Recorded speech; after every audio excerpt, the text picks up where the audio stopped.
जय माता दी। प्रेम से बोलिए संतोषी माँ की जय।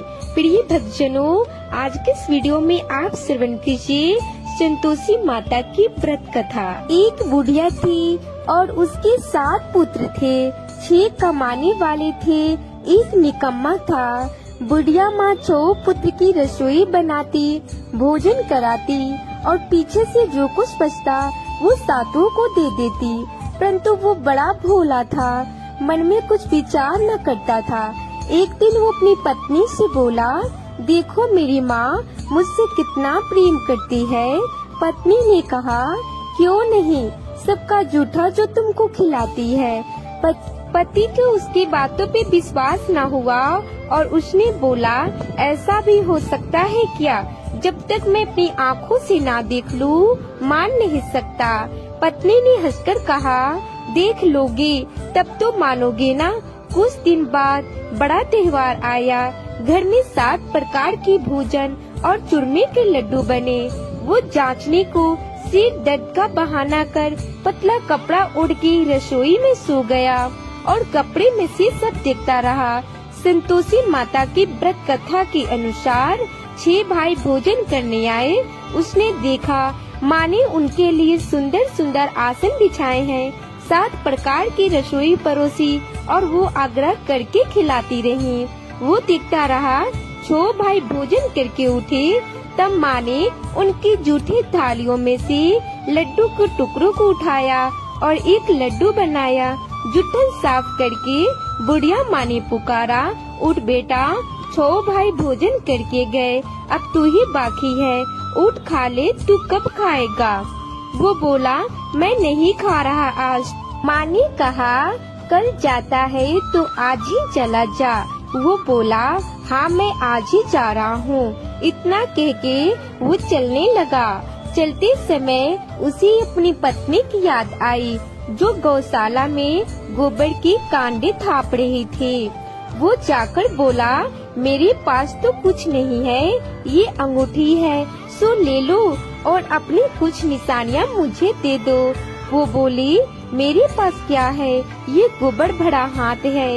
ये कह के उसके पीठ पे गोबर की हाथ की थाप मार दी। वो वहाँ से चल दिया। चलते चलते दूर देश में पहुँचा। वहाँ पे एक साहूकार की दुकान थी। वहाँ जाकर कहने लगा, भाई मुझे नौकरी पे रख लो। साहूकार को नौकर की जरूरत थी। वो बोला, रह जा। लड़के ने पूछा, वेतन क्या दोगे? साहूकार ने कहा, काम देकर दाम मिलेगा। साहूकार की नौकरी मिली। वो सवेरे 6 से 12 बजे तक नौकरी करने लगा। कुछ ही दिनों में दुकान का सारा लेन देन, हिसाब किताब, ग्राहकों का माल बेचना, सारा काम करने लगा। साहूकार के 8-10 नौकर थे। वे सब चक्कर खाने लगे कि ये तो बड़ा होशियार बन गया है। सेठ ने भी काम देखा और 3 महीने में उसे आधे मुनाफे का साझेदार बना दिया। वो 12 वर्ष में ही नामी सेठ बन गया और मालिक सारा कारोबार उस पे छोड़कर बाहर चला गया। संतोषी माता व्रत कथा के अनुसार अब बहू पे क्या बीती है सो सुनो। सास ससुर उसे दुख देने लगे।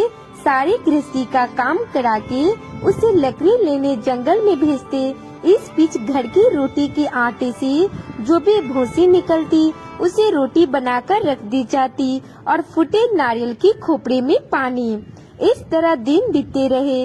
एक दिन वो लकड़ी लेने जा रही थी कि रास्ते में देखी बहुत सी स्त्रियां संतोषी माता की व्रत एवं कथा सुन रही थी। वो वहाँ जाके खड़ी हो गई और कथा सुनने के बाद बोली, बहन ये तुम किस देवता की व्रत करती हो और इसकी करने से क्या फल मिलता है? इस व्रत की करने की क्या विधि है?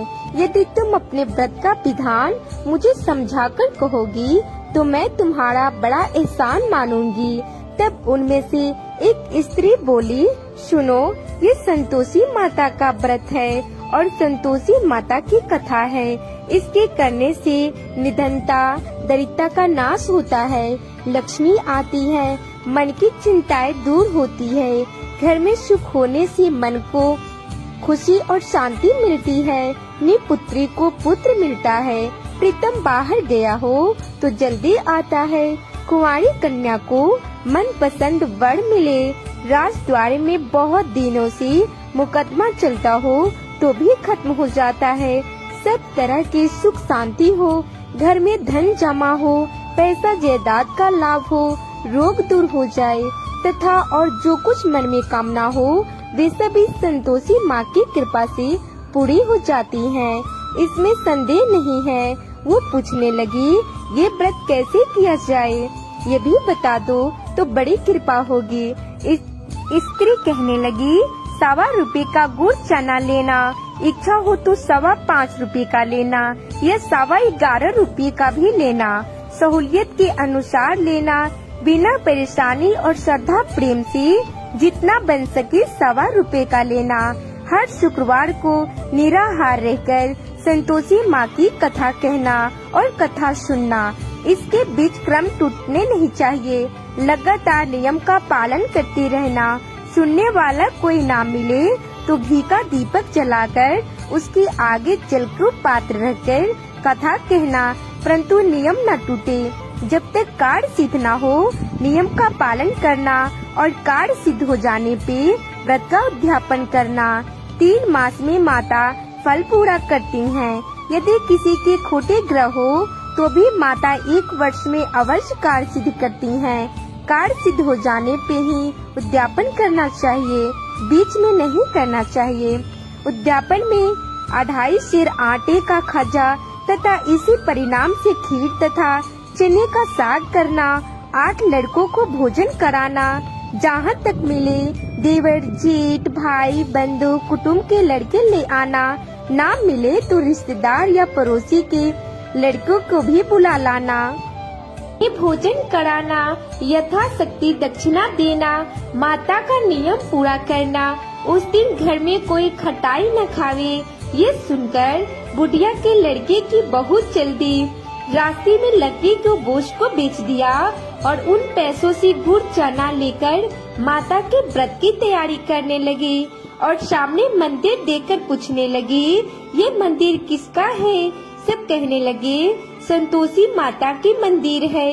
ये सुनकर माता के मंदिर में जाकर माता के चरणों में लौटने लगी।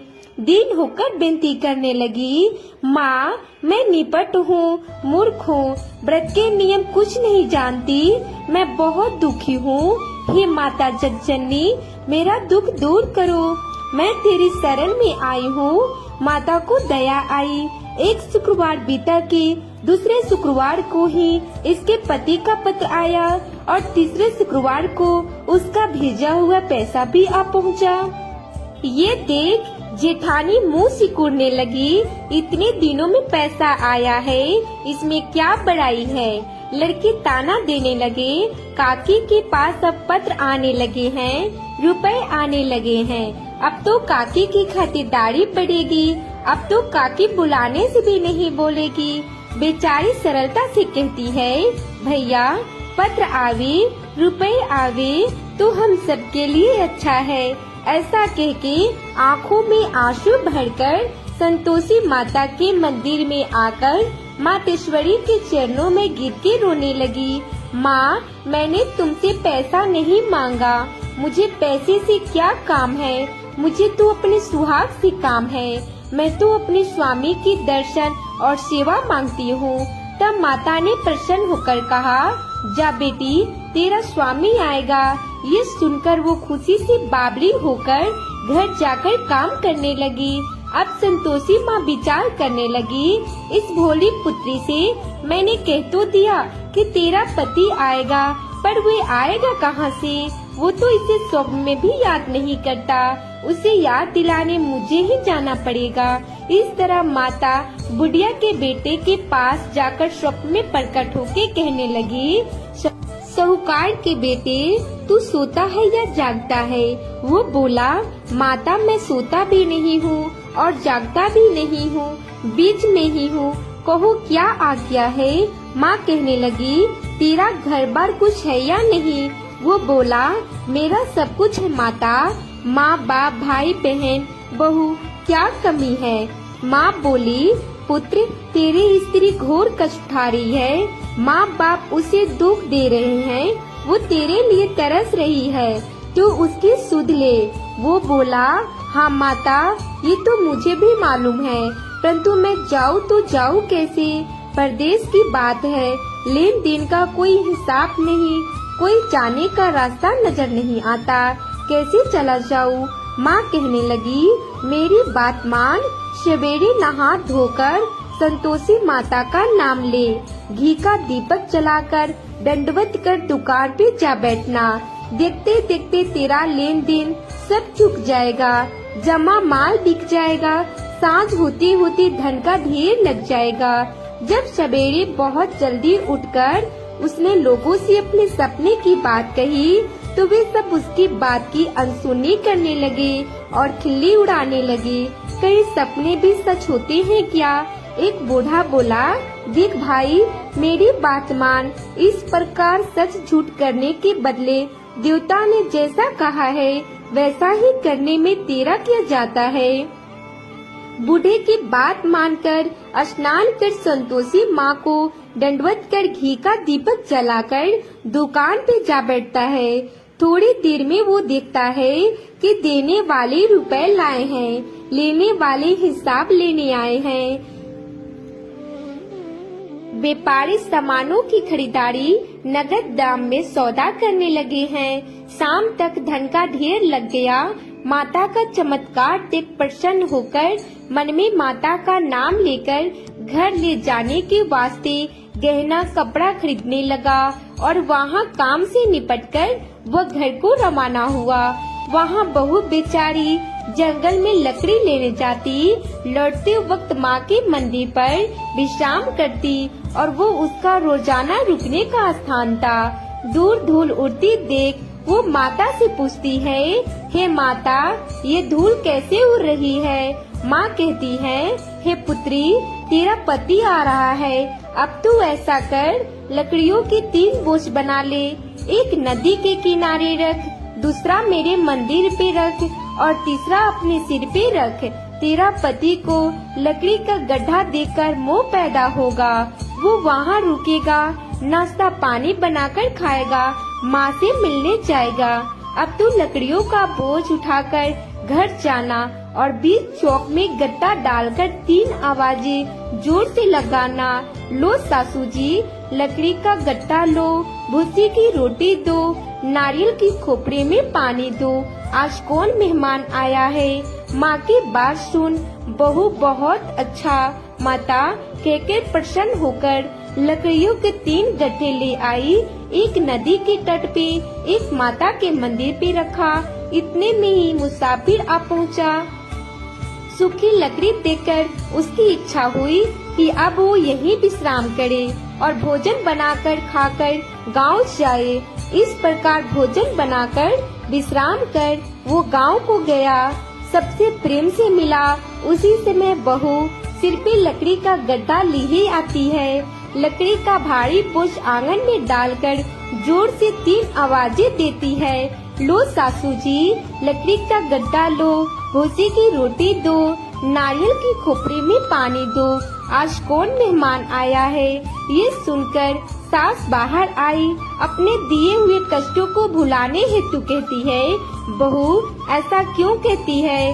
तेरा मालिक ही तो आया है, आ बैठ, मीठा भात खा, भोजन कर, कपड़े पहन। इतने में आवाज सुनकर उसका स्वामी बाहर आता है और अंगूठी देखकर व्याकुल हो जाता है। माँ से पूछता है, माँ ये कौन है?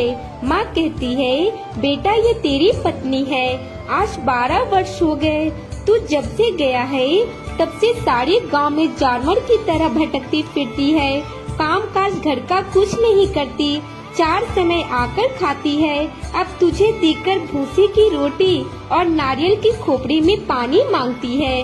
वो लज्जित होकर बोला, ठीक है माँ, इसे भी देखा और तुम्हें भी देखा, अब मुझे दूसरे घर की चाबी दो, मैं उसमें रहने वाला हूँ। तब माँ ने बोला, ठीक है बेटा, जैसे तेरी मर्जी। ऐसा कह के माँ ने चाबी दे दिया। वो चाबी लेकर दूसरे कमरे में जो तीसरी मंजिल के ऊपर था, खोलकर सारा सामान जमाया। एक दिन में ही वहाँ वो राजा के महल जैसा ठाट बाट बन गया। अब क्या था, वे दोनों सुख पूर्वक रहने लगे। इतने में अगला शुक्रवार आया। बहू ने अपने पति से कहा कि मुझे माता का उद्यापन करना है। पति बोला, बहुत अच्छा, खुशी से करो। वो तुरंत ही उद्यापन की तैयारी करने लगी। जेठ के लड़कियों को भोजन के लिए कहने गई। उसने मंजूर किया, परंतु पीछे जेठानी अपने बच्चों को सिखाती है कि देखो, भोजन के समय सब लोग खटाई मांगना, जिससे उसका उद्यापन पूरा न हो सके। के घर आए, खीर पेट भर के खाई, परंतु याद आते ही कहने लगा, हमें कुछ खटाई खाने को दो, खीर खाना हमें नहीं भाता। देखकर बहू बोली, बहू कहने लगी, खटाई किसी को नहीं दी जाएगी, ये तो संतोषी माता की प्रसाद है। लड़के तुरंत उठकर खड़े हुए और बोले, पैसे लाओ। भोली बहू कुछ नहीं जानती थी, सो उन्हें पैसे दे दिए। लड़के उसी समय जाकर इमली लाकर खाने लगे। ये देखकर बहू पे माँ ने कोप किया। राजा के दूत उसके पति को पकड़ के ले गए। जेठ जेठानी मनमाने खोटे वचन से कहने लगे कि लूट लूट कर धन इकट्ठा कर लाया था, सो राजा के दूत पकड़ के ले गया। अब सब मालूम पड़ जाएगा जब जेल की हवा खाएगा। बहू से ये वचन सहन नहीं हुई और रोती रोती माता के मंदिर में गई। हे माता, तुमने ये क्या किया? हंसाकर अब क्यों रुलाने लगी? माता बोली, पुत्री, तूने उद्यापन करके मेरा व्रत भंग किया है, इतनी जल्दी सब बातें भुला दी। वो कहने लगी, माता, भूली भी नहीं हूँ और ना ही कुछ अपराध किया है, मुझे तो लड़कों ने भूल में डाल दिया था। माँ, मैं उन्हें भूल से पैसे दे दिए, मुझे क्षमा कर दो माँ। माँ बोली, ऐसा भी कहीं भूल होती है क्या? वो बोली, माँ, मुझे माफ कर दो, मैं फिर तुम्हारा उद्यापन करूँगी। माँ बोली, अब भूल मत करना। वो बोली, अब ना होगी माँ। अब बताओ वो कैसे आएंगे? माँ बोली, जा पुत्री, तेरा पति तुझे रास्ते में आता मिलेगा। वो घर को चली। राह में पति आता मिला। उसने पूछा, तुम कहाँ गए थे? तब वो कहने लगी, इतना धन जो कमाया है उसका टैक्स राजा ने मांगा था, वो भरने गया था।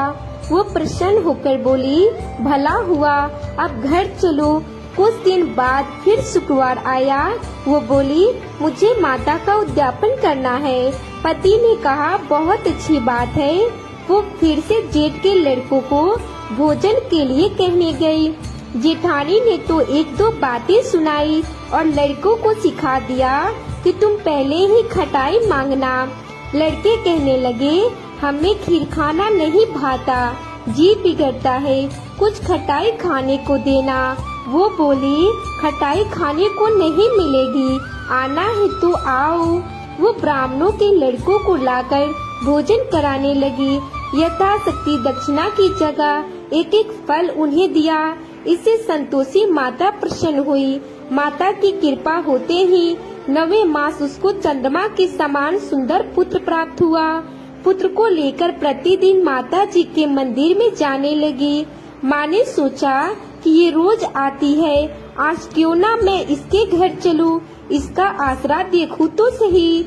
ये विचार कर माता ने भयानक रूप बनाया और गुड़ और चने से सना मुख, ऊपर से सूर्य के समान ओठ, उस पे मक्खियाँ भिनभिना रही थी।